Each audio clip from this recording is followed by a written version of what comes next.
The following interview was conducted with Peter Hendrickson for the Augsburg College Oral History Project. It took place on March 6, 2015 at Augsburg College. The interviewer is Meredith Main. Hi, Peter. Hi, Meredith.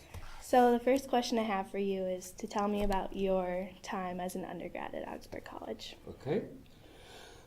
Started in 1972. I basically was following my sisters. Didn't really actually make Augsburg my choice among many. I just simply followed. I had three older sisters, and the oldest sister was at Gustavus, as my parents went as well, and my older brother did that as well. So we were all supposed to go to Gustavus because we're Swedes. And my sister Sharon fell in love with somebody who was going to seminary here in Minneapolis, St. Paul. And she then transferred to Augsburg so she could get married. Well, then my sister Rachel, the next one, sort of just followed suit, as did my sister Roseanne. And I sort of just did the same thing. I guess that's just what we did. And it was very much sort of a family orientation. But I didn't really necessarily do it all for myself. I just did it because that's what you're supposed to do. And it wasn't a bad choice at all. One of the things that was really sort of prompting me to go was Gabe Gabrielson, the college organist for 40-some years here, came out to Clarkfield to play for my sister Rachel's wedding. And I had just built a shop project. I built a harpsichord as a shop project. My uncle said, well, why don't you buy a kit and make a harpsichord? Because he knew I liked woodworking. So I bought a Zuckerman kit for $150. And then I, as a shop project, put the case together and all of that. But when Gabe came out to play the wedding, he came to our house and sat down at the harpsichord and started to play some Bach piece. And I was so taken by it that I thought at that point in my life, you know what, I want to go and I want to live in the land that Bach walked. I made that choice at age 15, that was what I was going to do. I didn't know how I was going to do it or where, but I was going to do it. So anyway, I came to Augsburg. My intention was to be a doctor. So I was doing calculus and chemistry, physics, all of that sort of stuff. And after the first semester, I got straight A's, but I also got an ulcer. So I had also been starting music theory from the day one. So I kind of thought, this science stuff is not really for me. And so I kept going with the science because I actually did enjoy it. I have a sort of a minor in the natural sciences. I did some biology, some physics, some chemistry, calculus, but that was just for fun. But I was taking music theory, so that was, and I was in the choir as a fluke in a way, because I was a Hall State trumpeter in high school, and I had intended to join Mayo Savold's band that year, and I auditioned for the band, and I didn't make it. He had a lot of trumpets that year, but my sister Rachel said, well, you should try out for the choir. So I tried out for the choir, and Leland Saturn, who was the conductor at the time, took me as a freshman. And I spent the next 4 years studying with him, being in the Augsburg choir. He sort of became one of my first mentors. I joined the choir, went through it in a couple of years. In my junior year, we toured Norway in May. I actually was elected to be president my junior year and my senior year. I enjoyed myself. I mean, I really loved singing. I made some of my longest-term friends in the choir. So that's sort of what happened at Augsburg. And do you want to ask another question? Yes. So since you said that Saturn was kind of your first mentor, then what type of style did he give to Augsburg? Well, it was very much the Lutheran college choir background. The Norwegian Lutheran sort of started with emeritus Chris Johnson, St. Olaf, and was at Concordia and more Luther, Augustana, It was all basically it was that tradition was started because the immigrant Norwegians and Scandinavians and Swedes, whatever, they weren't very wealthy, so they didn't really have instruments to play. So their instrument was their voice, and the sound of the sort of the Lutheran tradition was first to be like an organ. That's how it was intended to have that full richness that an orchestra could have, that an organ does have, and to mimic that sort of combination of voices like an organ would. So it was that's sort of the premise of the Lutheran College tradition, is that we're supposed to be an organ. And it may sound really weird, but you can understand because there were no instruments, or very few anyway. Wealth was not among the Norwegians and Swedes. So I understand that you went and studied in Berlin, correct? I did, yes. And how did Augsburg set you up for that?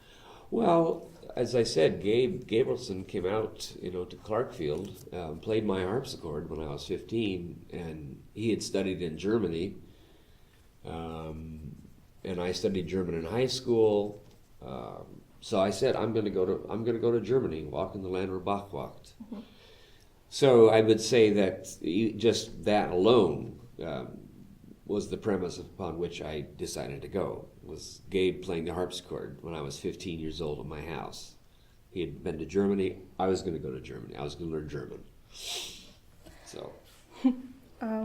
Do you try and connect to the previous director styles or create a new directive for the choir? Well, yeah, it's sort of hard to say. I honor the past directors for sure. I think every year that I've been here, this is my 21st year, every year I've done something by Leland Saturn just to honor his tradition. But I also have my own idea of vocal sound, for example. Lee had a very muscular, sort of strong, with gutsy, and it hurt actually when I sang. After an hour and a half singing with him, my voice oftentimes hurt because he wanted so much muscle. He kept drawing, it's like more, louder, more. And I, after I was at Augsburg, I went to work with Dale Warland at McAllister. And actually, it was Lee Saturn that recommended me for that job. And when I went to work with Dale for those 2 years at McAllister, I could sing for 5-6 hours and not hurt. So that sort of influenced my vocal production sound. I don't try to make people sing any older age than they are. But I want them to sing when they're 16. I want them to sing like they're 16, but a full 16. But not pretend like you're 26. And I think that does more harm than good for voices when you try to force them to sound at an age where they're really not. Besides your duty with the Augsburg Choir and the Masterworks Choral, what else do you do in the classroom to try and bring the Lutheran tradition out? Let's see. In choir, as I said, in choir, I do stuff by Lee Saturn, but I also do things by emeritus Chris Johnson, Paul Chris Johnson, Renee Clausen, who's at Concordia now. Try to keep that alive. But things change over time, and the strength of that Lutheran choral tradition is not as strong, except maybe in Concordia or St. Olaf. But it dwindles in a sense. But it's in a way it's up to me to decide to, yes, I want to preserve it and honor it, keep it, and that's been a conscious choice of mine, is to keep it alive. It has merit on its own, and it's part of Augsburg's history. So I really think it's important that tradition is honored and kept alive. What types of measures do you try to take and to incorporate Augsburg's new and diverse community and student population? Well, for one thing, diversity has many different meanings. And the way I started, and I've always been this way since I was 20 years old, I like languages. I've studied many languages, and my choirs over the years I think I've counted, and I think we've sung in 30 different languages over the 21 years I've been here. And that to me is ultimate diversity, where the language of another culture becomes your own, or you can't help but understand or get into the culture at least a little bit. And that to me is, in choral music, the way you can show diversity. It's not necessarily about who's up there, whether it's white, black, Mexican, whatever, it doesn't matter. What matters is the music, for me, personally. I mean, I'll take anybody who can sing, who has an ear. If they're qualified, I'll take them. But for me, the diversity is most easily accessed through singing another language. My favorite language for the choir to sing in is Russian. I just love that Russian sound. Low second basses. Oh. So it seems like you've been around the country, like for places to study. Like you've been at the Manhattan School of Music, and you've been to Columbia University, and McAllister, and Augsburg, and then way over in Europe. So how do you bring all the different pieces together what you have now? That's sort of a hard question to answer easily. I guess, each one of those places has influenced both me musically, but also personally. And I actually I have 3 times in my life when I felt like I was in a state of bliss. And the first one was when I was at Holden Village. That was from 78 to 80. I went out there as a cook, and I cooked for 2 years. But I ended up doing all the music. I played all the Beethoven violin sonatas with my violinist that was there. But I skied every day in the wintertime. I skied like 600-700 miles. I climbed 50 peaks. I was just in bliss at that point. And all I had to do was wake up at 4 in the morning, make the bread, cook until noon, and then I was off for the rest of the day. It was great. I was in a state of bliss. And the next one was when I went to Berlin. I was just lucky that I was at Holden Village, because the director of the Lutheran World Federation at that time came. And he actually got me a spot in Goethe Institute, which is a German language institute in Freiburg in 1981. And then from there I spent 3 years in West Berlin, when it was still West Berlin. And that was, again, a state of bliss. I practiced the harpsichord for 6 hours a day. I went to the Kneipe, just had a lot of fun. But I worked my butt off. I worked my tail off so much that I actually could have stayed. I had enough gigging possibilities and jobbing opportunities in West Berlin. I could have stayed. I was a continual player for a Swedish chamber orchestra. So I could have made a life there, but I came back for various reasons. And then my next state of bliss, this is the third one now, is when I was in New York. I absolutely loved it. I loved living in New York. It's so ironic, everybody says New York is so loud and crazy. And I had an apartment, 400 square foot apartment, 2 bedrooms, really small. But it was so quiet in there, you couldn't even hear the street. You come off into the building, go into the apartment, it's totally dead silent. But there I studied harpsichord, I studied some conducting, and musicology at Columbia was really what was sort of driving me at the time. So all of these things, I didn't really have a full-time job with benefits and health and all that kind of stuff until I was 35. So I sort of took a very circuitous route to get to a place where I actually had a job. I was jobbing all the time. I had church jobs and all that all the time, conducting things. But the real job where you have pension and benefits and all that, not until I was 35. So you were on faculty at McAllister, is that correct? Briefly, yeah. Briefly, yeah, so yeah. then you left there and came to Augsburg. No, I was, McAllister was very early on. That was right after college, that 76 to 78, that I was assistant choral conductor at that time. No, I came back from I came back from New York, and I went to Westminster Presbyterian Church, downtown Minneapolis. I was the organist and choir director there for a number of years. And then the position opened up here at Augsburg, and I was asked to apply. I was the first of 3 interims, and then nobody took it of those 3 interims, so came back to me and said, would you like it? I said, yep, I'll take it. I had had a really good experience as the interim conductor, so I thought, okay, I can do this. What is an interim conductor? Oh, interim, the former conductor had left mid-year, so I came in as the first to do the last semester of that year, and they did a search but couldn't find anybody they wanted. So then the next year there was somebody in the fall and somebody in the spring to fill the position while they searched again. And then that's when I put my hat in the ring there and said, okay, I'll consider it. And whose position did you fill? It was Tom Rawson. It was, well, Lee Saturn, and then it was Larry Fleming, and then Tom Rawson, and then I was the next one in line. Yeah.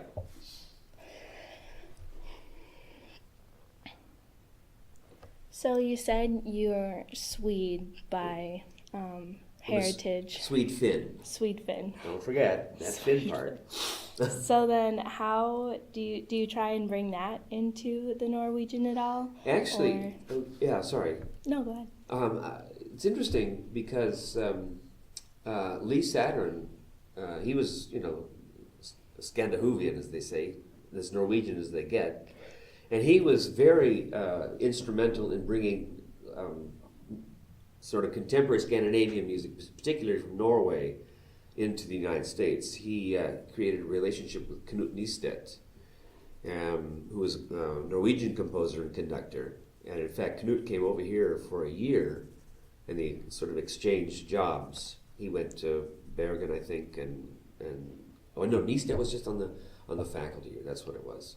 But he was here for a whole year, and Saturn premiered many, many works of Knut Nystedt. And so that continued, because when I was my 5th year or so, there was a commission. Halverson, I can't remember his. Anyway, somebody commissioned the Knut Nystedt to write a piece for the Augsburg Choir, and so we premiered that. I think it was 1998 or something like that. So, and I've done lots of works by Scandinavian composers. That's sort of been what Saturn started out doing, is to do a lot of stuff by Scandinavian composers. And in fact, the piece that we end choir concerts with, Stay With Us, is from Egil Hovland, who's a Norwegian. It's from his opera Captive and Free.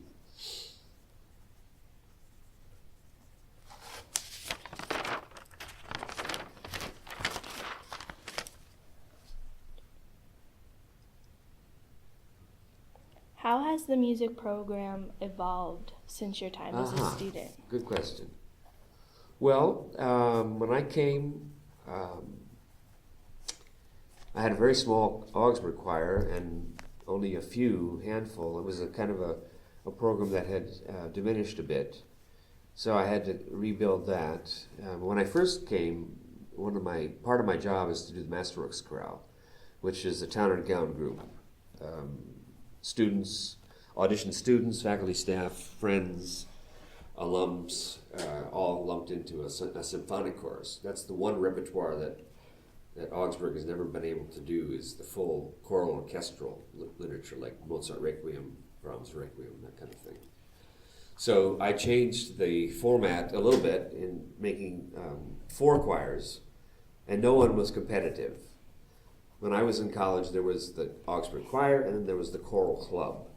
And the Choral Club were always, felt like they were second rate. And I vowed never to have anybody feel second rate. So the Augsburg Choir was there. I started Masterworks, which is symphonic chorus. The repertoire is different. I started in the Riverside Singers and then evolved into the Cedar Singers as well. So we had a men's group, women's group, a symphonic group, and an a cappella group. So no one has to go across the board and say, you're better than I. No, we do different things. That was I've reached that goal. I mean, it's happening now as we speak. It's never going to be a huge program, but it never was.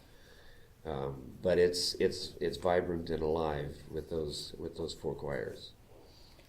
How has the music program in general grown? Like the band and the classes and the... Well, one big thing, well, we keep adding classes, although they keep taking money away from us, which is unfortunate.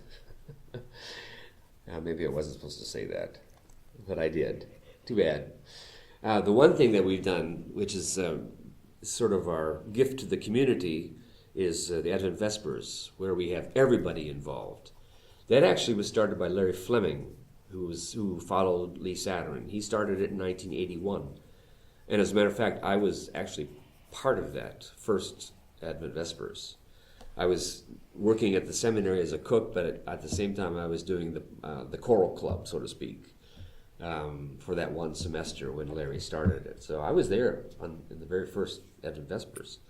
But anyway, it continued from 81, and then I came in 94, and it had been going on each of those years, and so that we've really kind of charged ahead, starting out with, say, 4 services with maybe 500 per service to 5 services now with 15, 18, 2,000 per service. So that has really mushroomed and grown.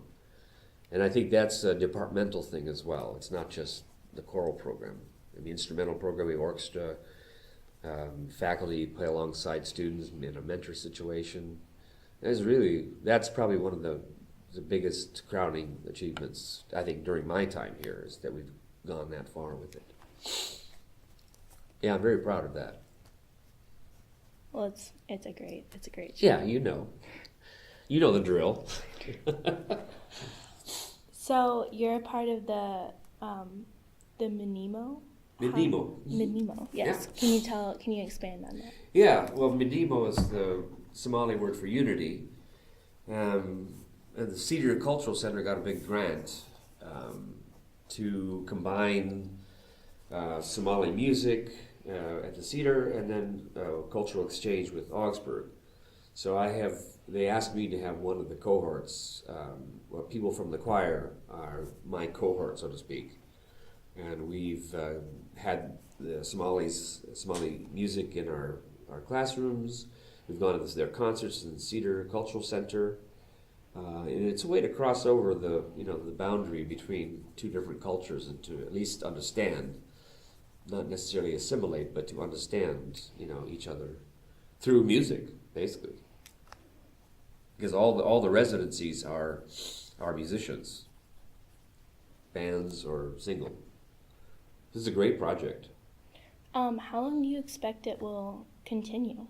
Well, right now it's just this first year. There's only 1 year. Mm-hmm. I think it's the Doris Duke Foundation put a grant in for this year to do, I think, 5 different residencies. But beyond that, I don't know what would happen. 5 different residencies, meaning what? Yeah, well, an artist comes in and is here for a week's residency, so to speak, and then he goes away, and another one comes in, and then she stays and goes away. So we have 5 discrete, bands coming in. What types of things have you learned and brought them through the classroom through your conducting and your love of music? Well, my singers, I think, love music. I think they like me. They like to sing. They better, anyway. I'm being not arrogant. It's true. I think my students love to sing, and I can't do anything else but, facilitate their singing. So that's just sort of who I am. Music oozes out of my pores, and I share it with my students. That's pretty easy, actually. That's like a no-brainer for me. Where do you think the music program here at Augsburg is headed within the next... Well, I hope that it's headed up, or it's onwards. The school, at this point in time, is having struggles with finances, and that's always a question as to what happens and how it works. So I'm not quite sure, but we're plugging ahead. I'm recruiting as many singers as I possibly can. Have lots of really good singers. Fine arts scholars are coming in. We've got a lot of endowed scholarships, named scholarships, they call it. So we're out in the community. I think there's an Augsburg group out in the community probably 5 times a week somewhere, somehow. And that's a lot. When you say they're out in the community doing things, what? Concertizing. Choir goes to a mass at the Basilica. A jazz band goes out on our gospel praise goes out on a Sunday morning to a place. We've got students playing in clubs around the area. Some of them have gotten their start through being at Augsburg and connecting with other singers and instrumentalists, creating their own bands. Do you have any part that you play in the music therapy program? I don't, although I believe all music is therapeutic. That is, I understand music as therapeutic because it touches the soul. It's got an energy that is connected to the spheres and the ether and all that. I mean, there are sine waves that go through our bodies that affect us. Acoustics proves that. And so I just feel like, music is everywhere.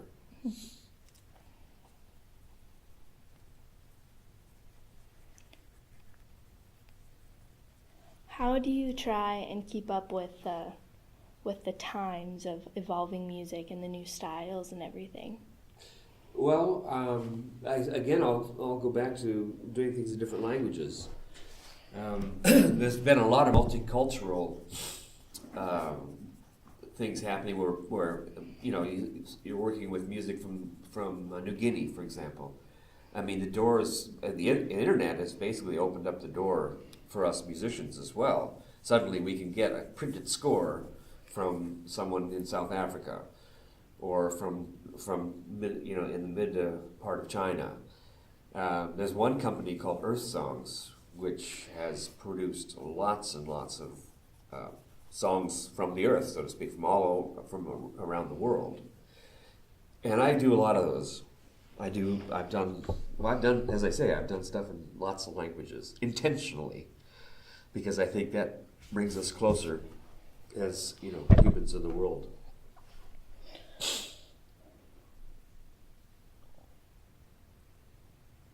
Am I doing okay? You're doing great.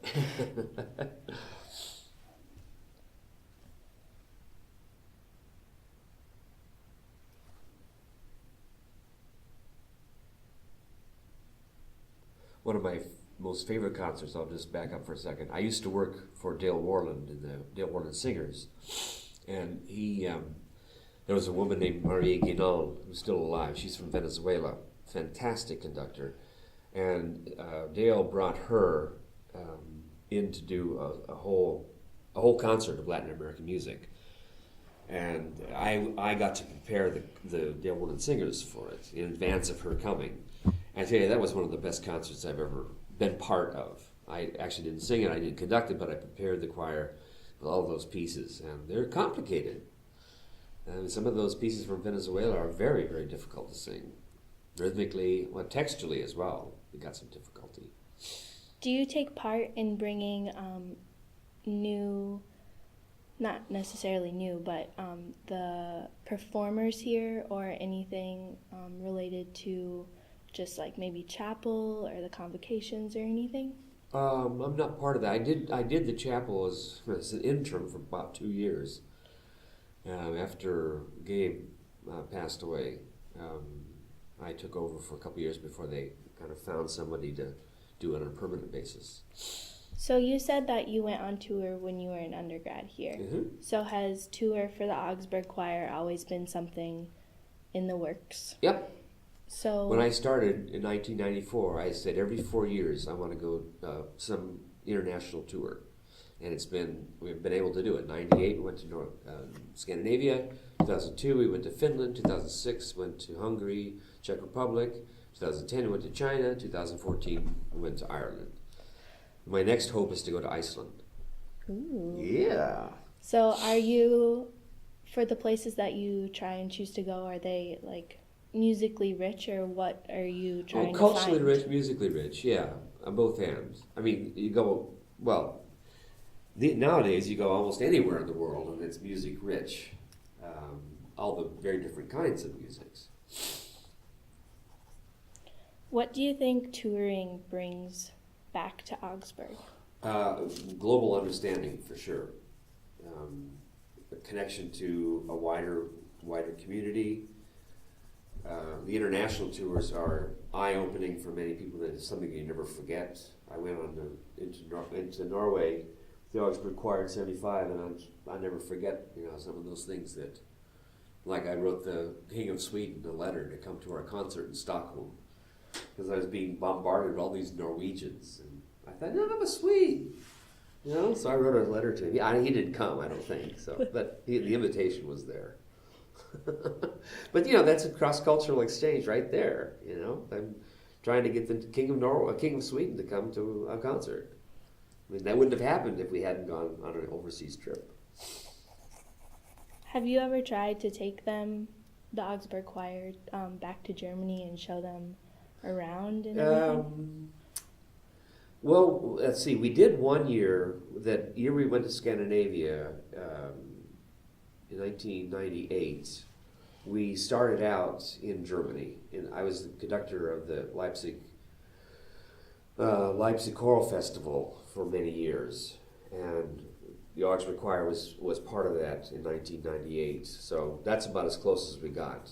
But I haven't been back to Germany per se with the Augsburg Choir. It's very expensive these days. Mm-hmm. Europe in general is expensive.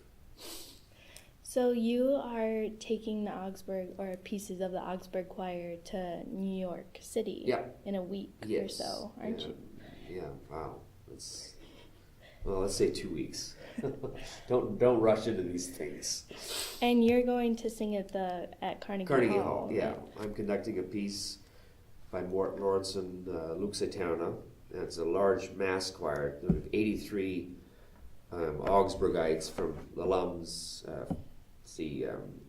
Augsburg Choir Masterworks, alums, and some guests as well. We're 83 going. Then there's another chorus from Virginia that will join us on these pieces. The other guy conducts one piece, Doug Mears is his name, and I conduct the piece Luxetauna. And how did you get to be able to do that? They called me up, asked me to do it. It's Mid-American Productions in New York. They have a lot of conductors come through. They invite, it's a way to sing in Carnegie Hall. It's sort of their signpost. You want to sing in Carnegie Hall, we can make it work. So it's very appealing to singers, to be able to say, I sang in Carnegie Hall. And I look forward to conducting there. Have you been offered many conducting opportunities? Yeah, over the years, lots of clinics. I do probably 6 or 7 clinics every year with high school choirs. I did a festival and all kinds of stuff. How do you think that your time at Augsburg and around the country and in Berlin and things set you up to be able to have such a wide reach in different festivals and such? Well, it's word of mouth a lot. It's like, are you in the know or not? Do you go to conventions and talk to people? Do you get to know high school directors? Stuff just comes out from networking, I think, more than anything else. And they know that there's a product that will be good. Augsburg has a good reputation in terms of choral music. Mm-hmm. And I think people know that, and so they would trust then whoever's there to come in and work with a festival or a choir or whatever. How do you try and keep Augsburg's expected outcome of product compared to all the other choirs in our Well, I try not to think about competition, although because we're one of these Lutheran colleges, I have no choice to consider it. I prefer not to. I prefer to go sideways. I'm not going to try to go over the top. That's pointless, and it's not really thinking about your students. Students are more important than if we're better than some other college. There's always been this sort of banter back and forth between Concordia and St. Olaf and Augsburg and Luther. They've all good programs, and I like the conductors, I like the music, but I do my own thing. because that's the way it has to be. Do you have a lot of athletes in your Not music so much, program? although I've worked very hard to find ways to make it work. I've had some football players, a woman who plays lacrosse this year, some track people. That's about it, I think. But there's been probably one or two or three that I've had to kind of coordinate timing with in the athletic department. How do you try and get them to join if like they have a pretty good voice or an ear or anything? If it I conflicts? just walk up to them and say, "Do you sing?" And they say no. I say, "Why not?" And so I've gotten lots of people just by asking, "Well, why not?" And they think, "Well, I don't have a good voice." Well, then they audition for me and they go, "Yeah, you've got a good voice." So it's beating the bushes, knocking on the door, seeing someone say, "Hey, I like the way your voice sounds. You sing?" No. Well, why not? What do you think your legacy will be Oh at boy, Augsburg? my legacy. I just hope I have legs when I leave here. How's that? No, I just want to make good music with people. My job as a conductor is to facilitate my singers. Teach them good music and teach them how to sing, and then just get out of the way. So it's more important that the students are serviced instead of just like I'm servicing my own ego or my own legacy, I guess. I don't even think about that.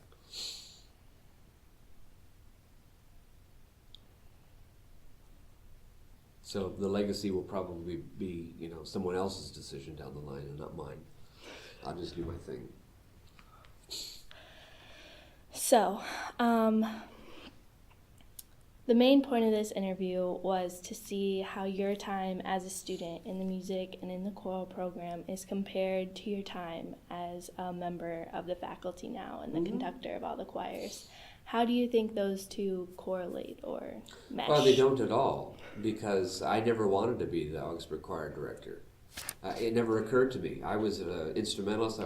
I sang all the time. I conducted choirs, but I was going to be a musicologist for a while. That was when I was at Columbia. I was going to get a PhD in musicology. I was a harpsichordist. When I came to Augsburg in that first semester interim, I was just there to help them out. I wasn't looking for a job. I had a great job. So in some ways, I just sort of fell into this. It's not something that when I was a student at Augsburg, I said, "Oh, I hope I can be like Lee Satter and be the conductor of the Augsburg Choir." Never existed in my mind. And suddenly I was just, "Oh, okay, I guess it's in my face. I guess I better do it then." Was it a happy fall? Yeah, pretty good. Yeah, it's had its moments here and there. But by and large, I don't hate my job. There are times when I love it. I hate rehearsals, most of all.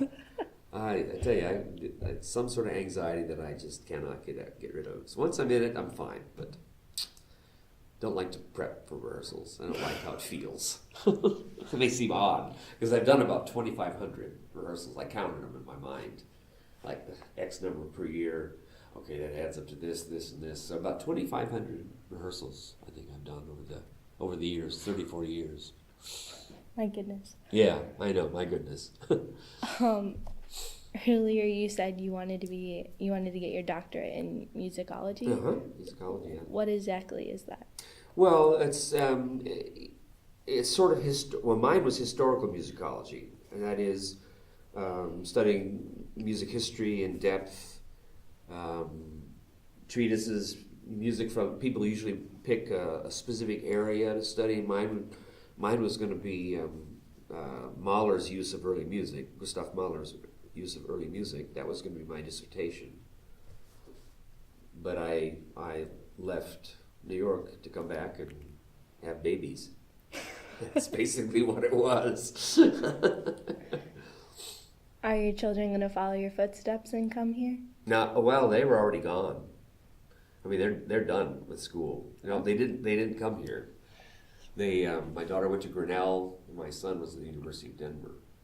So they had the opportunity to look all around, and they had friends in their school that looked all around too. I mean, certainly Augsburg was a consideration, but I let them go where their heart landed, you know. That's the best way. If you could summarize the choral tradition at Augsburg College in a sentence, what would you say? A tradition born out of Norwegian immigrants with a love for music, a love for the Lord, so to speak, in its inception, and always trying something new. I guess that's what I would say. Lee Saturn sort of started that, looking for something new all the time, but steeped in that Lutheran tradition. Do you think that Lee Saturn was the one who set off Augsburg's music program, or was it always at the top? No. Well, he was here about, you know, from 1949 to 1980, so that's a long time. He was here 30-some years, I think it was. So he's the one that really brought the music program, you know, to the fore. It was sort of like the F. Felix Christiansen there, and the Paul Christiansen there, and Weston Noble at Luther, and he was the guru at Augsburg, I guess. The guru. Yeah. Prolific composer too. Wrote lots of music. Have you done any composing? Yeah, I do a lot of arranging, orchestrating. That's because I'm an organist. I orchestrate pretty easily because you're always drawing stops to, you know, make a certain sound on the organ. Same thing with divvying out instruments. You know, piece for Vespers, for example. I orchestrate a lot of those. Mm-hmm. What do you think the next step for the choral program here is? More singers, more music, more touring, more fun. I mean, I don't know anything more than that. Just keep going. Just keep going.